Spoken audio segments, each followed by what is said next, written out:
What's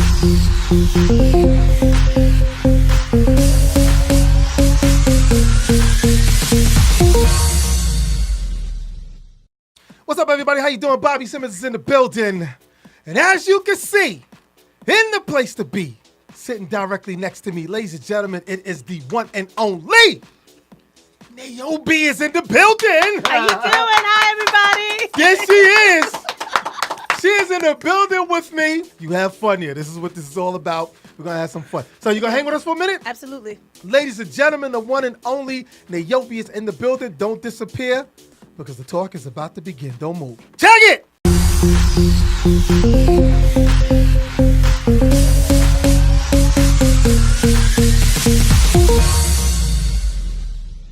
Welcome back, everybody, to the show, and my special guest is in the building, Nayobe. I'm talking about the one and only. First of all, let me say this, that actually you're the first artist, freestyle artist, on the legendary Fever Records. Yes.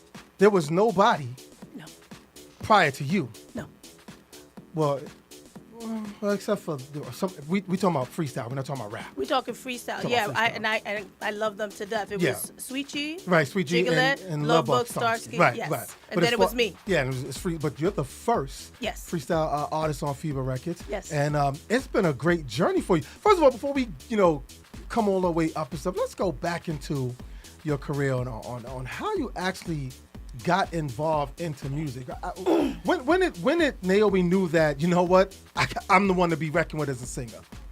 Well, the truth of the matter is I've been singing since I was like 8-9 years old. Mm-hmm. I started in Brooklyn. I was living in Bushwick. Oh, you from Brooklyn? Yeah, we Brooklyn over here. Don't mess with us. Yeah. And the one that actually I've just found this lady on Facebook. Mm-hmm. She was my Glee Club teacher when I was going from 4th to going into 5th grade. Mm-hmm. She just found me just the other day. I was so elated because she always used to say, she was the one that brought it to my parents' attention, saying, your daughter, she could sing. We need to do something with her. And that whole thing started from there, and it just opened up all kinds of, we used to be part of the Central Brooklyn Talent Search in Brooklyn. And we used to do stuff with, we did so much. I don't want to get into that whole thing, but I was already singing at that time. I just want to give a shout out to Miss Ashton. I love you, Miss Annie Ashton. I love you so, so much, and thank you for reaching out to me. We have a lot to catch up on. That's beautiful. Yes, I love her. I love her, and also my other teacher from the 8th grade, Miss Pescador, another one. You remember your teachers like that, like they reached out to me. I don't want to start crying because when I saw that, I was like, and it brought me back. We're talking about I'm going to be 51 December 18th, and you're taking me back to the time that I was 9 years old. Right. I said, oh man, this is like crazy, and it was just wonderful. So now I'm jogging, going through how one thing started, it went to something else. I was doing stuff for Shirley Chisholm. I used to sing for her. Wow. I did stuff with Mayor Dinkins. Some people don't even know who Shirley Chisholm is. People don't even know that Shirley Chisholm was the first black woman to run for president. People that's a story to have. Continue. I'm sorry. Yes. Continue. No. So I did all that stuff before. My father was always taking me around, and my mom, or whatever the case may be, and my stepmom, and then we started getting into like a thing where Atlantic Records wanted to sign me. That's when Stacey Lattisaw came out. Right. So I could tell they wanted to do like this kind of competition type of thing. Like Stacey Lattisaw already came out with Let Me Be Your Angel, so they wanted to get me. My father was totally adamant about it. He did not want that. He felt if I did go into that whole realm that I wasn't going to finish school. Right. You understand what I'm saying? Okay, I see what you're saying now. It didn't happen. And I remember we were right there. We went to the studios. We saw everything, Stephanie Mills, the whole night. And I was like, oh my God, this is crazy. And my father, you could just see it in his face. He was like, I want to do this for you, but he was like, no. And he's just that type of a person, and it didn't happen. Right. Now did at that particular time, did it make you feel like you were angry at your father because of the fact that this was a moment for you that, Pop, I need to take this. This is something that can, Well, honestly speaking, Bobby, at that time, I was way too young. I was only like 11, 12. You know what I'm trying to say? And so I'm going to listen to him. He knows best for me. I was just a skinny little thing, that I was just singing in school, and things were just spiraling. It was just picking up. This one was recognizing this one and this one. And before you knew it, I think it was overwhelming for him, and he got scared. Right. You know, and he was like, no, just my little skinny little thing. I mean, I was, it's not like the girls now, they're all overly developed and stuff like that. I was a skinny little thing. I looked like a noodle. And I could tell he was extremely overprotective or whatever, and we just didn't do it. But it stayed with me, not regret, but it stayed with me, the idea of I knew I wanted to sing. Right. And I just had a drive that no one knew about. I know I have what you call like an old soul. You understand what I'm saying? Yes. So at a young age. And I was already I was doing whatever, even like always on the down low, because if my father would have found out, of course we all did. He would have got a beat down. So so it was just one of those things. And before you know it, I ended up leaving Brooklyn. I was living over there with my stepmom and my father for a minute, and then in Brooklyn. We used to live over there, 43 East 52nd, between Winthrop and Rutland. Yes. Okay. That's the Flatbush. That's my school over there, PS 268. I can't believe Nayobe remember us. Yes, and I was over there in Winthrop for like, I think half a year, and then before you know it, I was shipped over to Music and Art High School. Then I went over there. Yeah. So then I moved to, no, not yet. I ended up going to living back with my mom in the Bronx. Okay. Now we start talking about how I really got discovered. Okay, do we have enough time? Oh, no, go ahead. This is your floor. Okay. How did your connection begin now? Now you already segued us going into the Bronx to now making your connection to the hip-hop community. Yes. Because that's pretty much where all this has come from. Yes. The hip-hop community up in the Bronx, the breakdancing and stuff. Yes. How did you find your connection to all that? Well, what happened was after I left, because there was a lot of friction, unfortunately. My father was saying one thing, my mother was saying something else, whatever, and I just knew with my father, I wasn't going to be able to do certain things that I wanted to do. I feel that he was right in a lot of sense, but I already knew there nothing was going to happen. He was extremely, and he's a militant. He was extremely overprotective. So I went with my mom. Okay, so I'm not trying to say I could take advantage with my mom, but I could. So I went with my mom. So now it just so happens I started in Winthrop but left. So now I'm doing 8th grade in Holy Spirit school in the Bronx on Burnside. Oh my goodness. Okay. Burnside Ave. For those who don't know Burnside. Yes. So now I'm there. Up that hill. Yes. So now I'm there. So we did the whole Catholic school thing for just 1 year. My teacher was Miss Ellie Pescador. That I found her also. I can't believe Nayobe's doing her teachers. And I was and what happened was this, and I'm going to really mess you up if I mean maybe not. But it just it's something for me.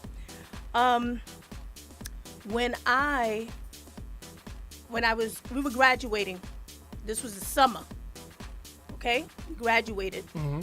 My friend, her name was Tanya Dorsett. Okay?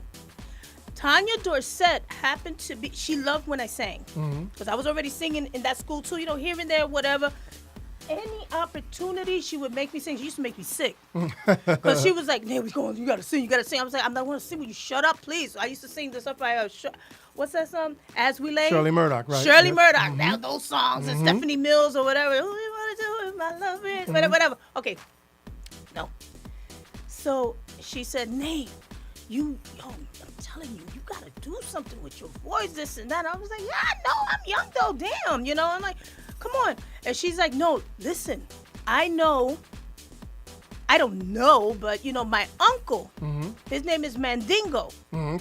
Okay. And he works at Disco Fever. He's the real big dude. And I said, "Well, I don't know who that is." He's in the movie too, right?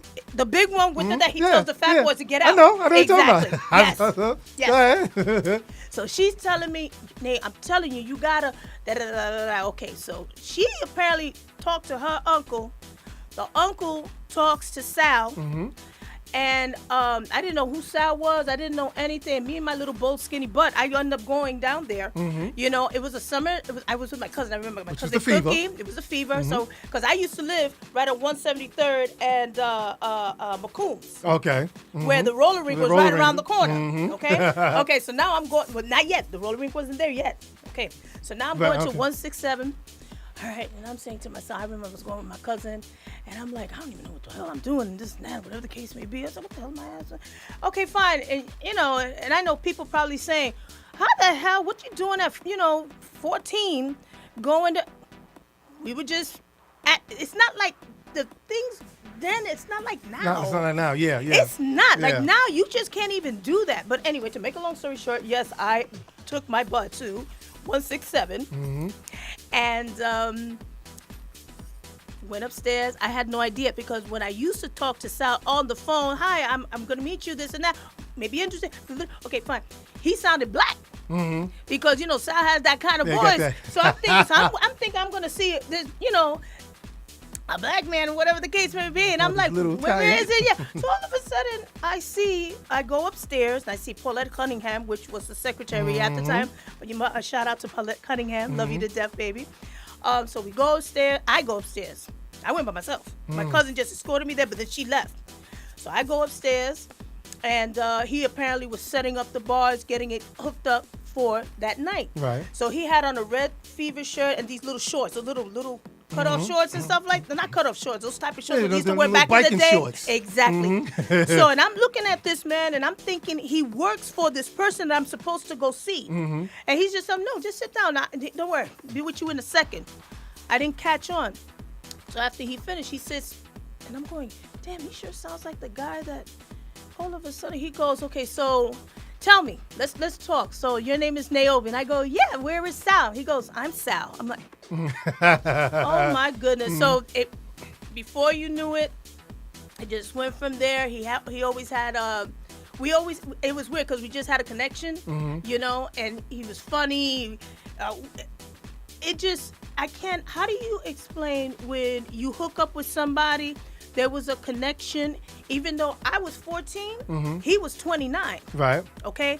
And before you knew it, we just blended. He understood me, I understood him.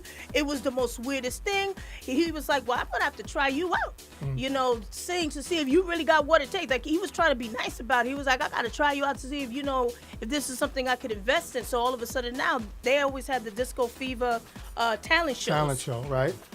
So he was like, well, we're going to do this. So he came up with the most weirdest setup of songs. Who the hell sings Love is a Battlefield? I know. Okay? Love is a Battlefield. I started out with Love is a Battlefield.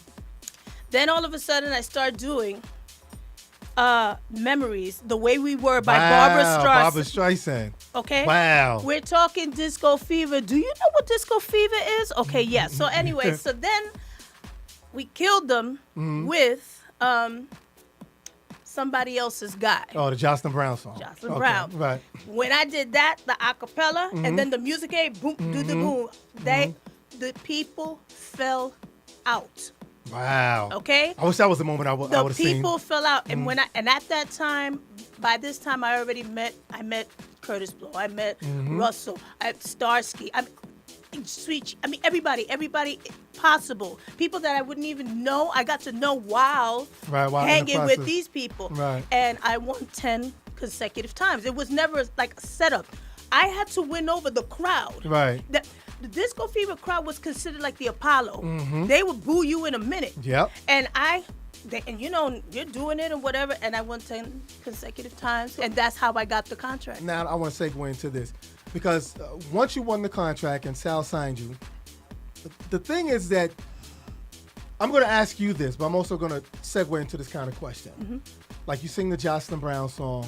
You just said a few minutes ago how much you love the Stephanie Mills songs, and when Stacey Lasso was doing thing, you was like, yo, I need to get to that.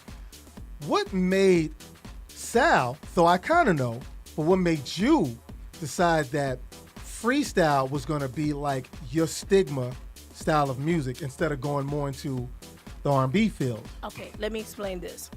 There was no such thing as freestyle. Right. What happened was, at that time, what Sal did to keep me in the movement, they used to have like a medley that it was Sweet G. I would sing with Sweet G, Don't Look Any Further, with him. And then I already did backgrounds for You Gotta Believe for Starsky. Right. Okay, You Gotta Believe. I did that. So, and then Jiggalette was doing her thing, whatever the case, and then MC Chill came up later on. All right, fine. So we were doing these events all over the tri-state area. Okay, so what happened was we did one particular IDRC party for Eddie Rivera. Okay, you already know who that is. Yep. You know, rest in peace. That man did a beautiful man. So what happened was we were doing a party. We did a one of those outdoor events, block parties, and he was there. We were there, whatever the case may be. And what happened was, here comes Andy Panda. Oh my goodness. Andy Panda was part of IDRC.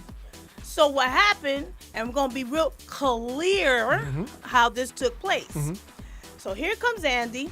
And he comes over to me, you know, Sal's all over the place, you know, artists, because remember, it's all of us that were there. Right. All of us. Okay.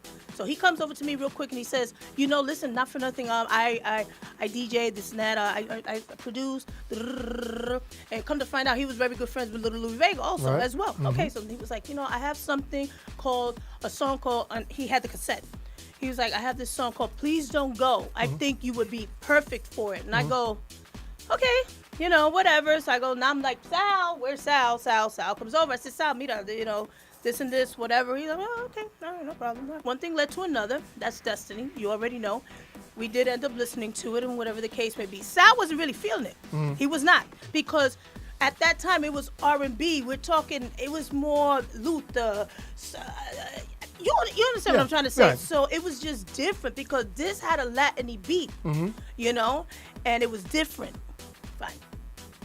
So now, by this time, I'm already hooked up, going with, meeting with the people from Sutra Records, Artcast, because I was already doing now shows also with Fat Boys. Right. Also doing stuff just to keep me out there, to keep me, you know, getting used to this whole field. So, but when he gave us the tape, and I remember we went with Artcast, and he says to me, he says, do you like this record? And I said, yes, I do. And he was like, are you sure? Sal's going, are you sure? I said, yes, because remember, they were used to the music that was at that moment. This was more, you know, you know, so they're like, you sure? I said, of course, I'm Latin, I'm Cuban. My mother and father are Cuban. I said, I could relate to it. I could mess with that. And sure enough, that's how it started. And before you knew it, as you know, and let's take the elephant out the room, because the elephant is in the room, and I want the elephant out the room. Okay. One of the big things that's going on in the whole community of this freestyle, because even Lisa said herself. Lisa said, I never consider myself a freestyle artist. And I always told people that I used to argue with. I said, first of all, there's nothing freestyle about head to toe. There's nothing freestyle about Lost in Emotion. No. Full Force was an R&B act that produced R&B. And they were huge. Right. The thing is that what people, you got a lot of artists, we know the history. And even those around that know the history as well. They know. And everyone seems to wants to hold the crown of I'm the such and such a freestyle because it started. My thing is that if you have documentation of something that was done prior before you, how will you are the original? Doesn't work that way. Your opinion. How do you feel about everybody in the freestyle? I would have to say female artists because they all crown themselves queen of freestyle. Well, honestly, there's certain other people that started that whole thing. For me personally, you know, my thing is all I want to do is sing. Right. Okay?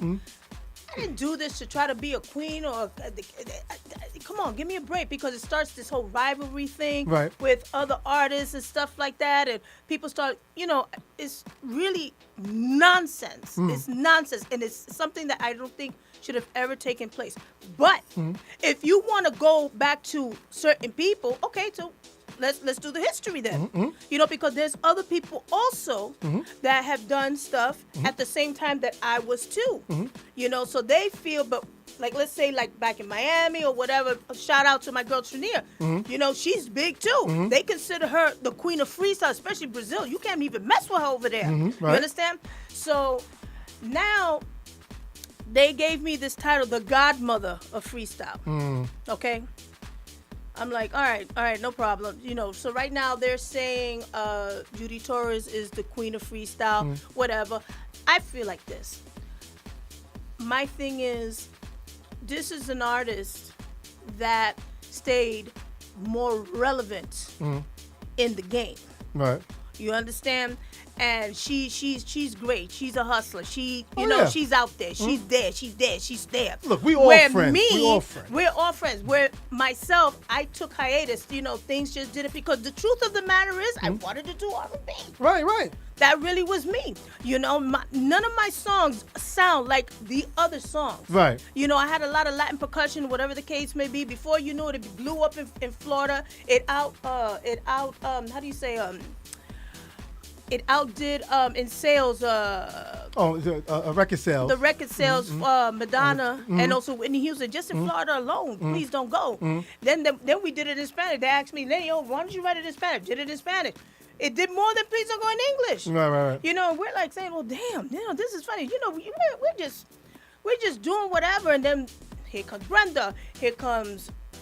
Brenda was already out, but also she was not freestyle. Right. Brenda was more like a pop. She was pop, you know, and she gave that look like a Molly Ringwald, you know, with the red hair, whatever the case may be. I mean, we all knew Alicia. Debbie Gibson. We're talking about, I could take you back to like going down south. I'm saying, how the hell did Please Don't Go get over here? We're talking about St. Louis and stuff like that. I'm there messing with Deatra Hicks. All these I'm talking about. What? The point is that this whole king and queen thing, I mean, everybody has their preference. You know. Because that's pretty much what it is. That's really what it is. And I just don't like that whole rivalry thing. Right. You know, you giving certain props to this one, then if you don't get props, you start feeling some kind of way, and that's what I think social media wants to hear. They want to thrive on that. Listen, social media is a great tool to get out there, but social media will also destroy you. Yeah. You have to be very careful what you do. And I'm not in this game. I'm going to be 51 years old. I ain't here for no foolishness. Don't play with me now. I'm just trying to sing. Leave me alone. Leave me alone. There you go. Leave me alone. So, you know, people have their preference. They love Judy Torres. You got people that they love me. You got people they love Tunein. I say I don't care. And I'm saying it. They say I'm the godmother of freestyle. Guess what? So I'm going to take my crown. I'm going to give it to Judy. You know why? Because the truth of the matter is she's a hustler. She's been doing it more than I do. But that don't mean I'm left anywhere. I'm coming back. This is a woman that I could honestly say I love. She gave me props in her Broadway play. Right. You know, talking about me. And when I did that, I was just in tears. I just didn't even know what to do, because I'm going to be honest with you. You and I both know divas in this game, they do not give you props. Everybody wants to be number one. Right. This woman took her platform and put me out there. Right. I want to go back into the documentation of it, because I'm also a DJ who comes from that era as well. You're right. And I will say, again, because you mentioned about the whole Latin thing, but I will say one thing, though, that I will co-sign. I've been co-signing this for years. For all years. I said between C-Bank and Shannon, they had that sound with the Latin percussion sound that crossed over pop. That's what, see, because what happened was freestyle was never able to be given that kind of forum. That's what I'm saying. Freestyle stayed, because we were like the low class type music. Everybody else was doing huge. I mean, they're getting this and that or whatever. We stood just right here. Right. And that's why I always make the point to people That's why. But that's what I always say to people, and I'm sticking with that, because of the fact the first art actually even be stamped as a freestyle artist. Yes. Coming out on the Fever label as well. But again, it's like we go back to with hip hop music. We all know that James Brown was the foundation of what we had to build on. That's right. We can't say that we doing this and James Brown gave us space to do it all. And I always tell people, if you know the music very well, always go back to things that was documented and go, wow, well, we see where Panda and them all got their inspiration from. We're not saying that, because remember, it wasn't titled Freestyle when C-Bank was doing One More Shot and Shannon was doing Let the Music Play. They just took the combination of hip-hop, R&B, funk, dance, and pop music, blended all together. And who knew that it was going to go way over there? And they did. Not so much way over there to be a platinum record, but to even be nominated for a Grammy. Absolutely. So we looking at it going, well, wow. So we know what spearheaded that. You know what I'm saying? But then everybody all of a sudden wanted to, well, I'm taking the, it's like, look, stop it. 1982, 83, you were still in high school. I go by documentations. 1984, you was just about getting ready to graduate maybe the next year. I go by documentation. So I always tell people, if we're in court and I'm fighting a case, I'm just going to bring up documentation. No, you're absolutely right. And now, if we go according to that, right, you're absolutely right. Yeah, other than that, people, I definitely don't want to see. That's what I said. This is not the kind of, show to get people. I like to talk to people. For people, you state your facts. You lay it down. You know what I'm saying? Because nobody can tell you your story. You also done film. You was also in the movie Crush Groove, where you sang your hit song, Please Don't Go. Yeah, I came out right after, right before LL Cool J. Right. That I'm singing for Run DMC and Dr. Jekyll, Mr. Hyde. Yes, and Ruben. We're there. Okay, so and that was a good platform to move that record too. Yeah, but it's funny because you know what's so funny about that? You know what's real funny about that? What's that? At that time, the person that was supposed to be Sheila E.'s girlfriend. All right, Blair Underwood. Yeah, no. Not Blair Underwood. The girl that was next to her. I don't know who that was. That was. Right. Yeah, that was me. That was supposed to be mine. Really? Mm-hmm. And they said, without having to say, they basically said it couldn't be mine because a certain other artist would not do the movie. Everybody, the producers, Blair, everybody, they were like, we're so sorry. So what happened was to try to please Sal, because even Sal, I could just imagine what really took place that just wasn't trying to tell me. Right. They said, we're going to give her a cameo just for her, like to try to make it up. Right. Okay? All right. And then that's when they gave me. And that was the first freestyle song that was ever on a hip-hop movie. Right, the hip-hop movie, exactly. And they gave me that. Exactly, and that was a great pedestal, too. Well, you see what it done for the record. Yeah. As well, so that was perfect. Please, real quick, tell us exactly what you got coming up and what you're involved with right now in this present day. Well, I'm going to be real honest with you. I was in, how you call the hiatus? And I got her back. Well, I ain't get her back, but she's here. I'm sorry. Yeah, like you said, I had to think long and hard what I wanted to do. And I know I want to sing. I still got what it takes. Right. That I know because we did the Lehman show with you. Yeah, it ain't never go nowhere. I did 2 Spanish albums. I did You also signed to Sony too afterwards. I did the Sony. Yep. Yes, I did that. I also did with Platano Records. I was also with WTG Records. We did a song on the soundtrack of Twins. Yeah, exactly. I did a song with Teddy Riley. I've done so many things that it's not even funny. We also did the movie. I was Salma Hayek's voiceover. Oh, I didn't know that, really? Yes, for the Tonight is the Night I Fly, the Studio 54, okay. where she's singing. That's not her. That's really me. Wow. There's a lot of things that I did do that people just don't know. So right now, being that I was in hiding, well, I'm not in hiding anymore. There is. She's up. She so popped up. I'm here, and she popped up on a Cuban style. She's like, let me tell y'all something, because I'll take y'all back to North Carolina.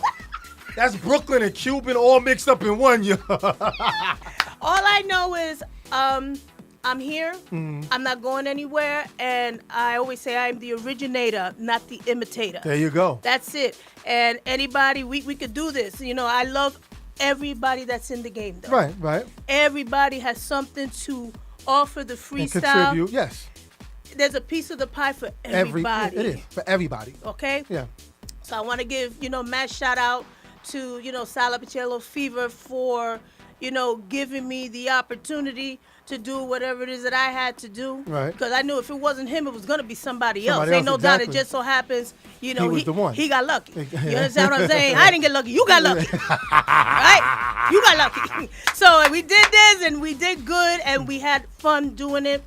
And from here on in, I figured, I had a conversation real quickly with Judy Torres, and we were talking. She says, Nate, back in the day, everybody did what they wanted to do with us. But now from these next 10 years, from 50, now we're 50. These next 10 years, we do what we want to do. Exactly. And she said, you need help, you need anything, I'm here for you.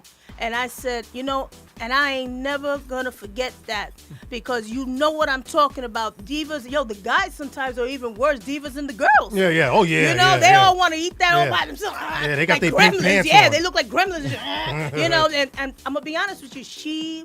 When she told me that, I just looked at her and I said, thank you. Good. She could have been lying. And guess what? It don't she even sold matter. me. It don't even matter. If she was lying, she sold me. I was already like, you know what? I got your back no matter what. And as far as everybody else, I'm just at a place where I just want to do what I got to do. I just want to sing. I love me my R&B. I don't know if my Yes, are you going to do that? Are you going to get into R&B? Well, hopefully you think when the fans they going to turn on you if you do that? Yeah, I don't think so neither. No, because a voice can sell people. Yes, when you're on a mic, like somebody told me, the mic is yours. That's you can right. do whatever it is that you want to do. Well, guess what? I'm going to do some R&B. I might even do some freestyle. I don't know what I'm going to do, but I'm here, and you're going to hear from me real soon. That I will tell you. Well, you know I am not going nowhere. They call me the godmother of freestyle. Okay, so fine. There you go. Wear the crown. No, anybody tell you to take it off. Wear the crown. Let me tell you something. I just want to give also a shout out to Frankie Cutlass. He was also watching. He did something so nice for me this Monday. Okay. Big shout out to Frankie Cutlass too. Yeah. Big shout out. He was like, I want to. He has this whole thing also as far as documentation. Right. And he was like, and I was telling him like, no, please don't start no, whatever. He was like, nah, Nate. You're gonna be reborn tonight. He said, you are the queen. You are the queen. And I'm saying to myself, oh my God, here we go with this again.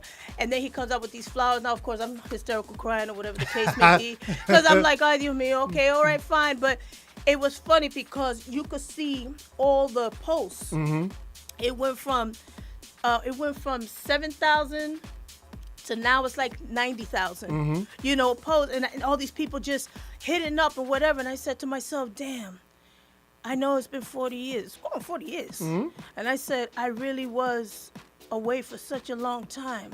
And people know about you. But if you don't stay out there, they ain't going to know. And I realized I made that mistake myself and other people too. I'm not going to talk. There's politics there, but it's all good, because I'm here living and breathing, and I'm going to take back what's mine. Real quick, I want to give a shout out to my man Eric and 138th and Willis, the Lynch Mob. Oh, see, I'm telling y'all. And his girlfriend Vanessa. I just want just people that are in your corner that want you to do well. I would honestly say thank you so much because you don't find that every day. Right. You know what I'm trying to say? We're from the hood.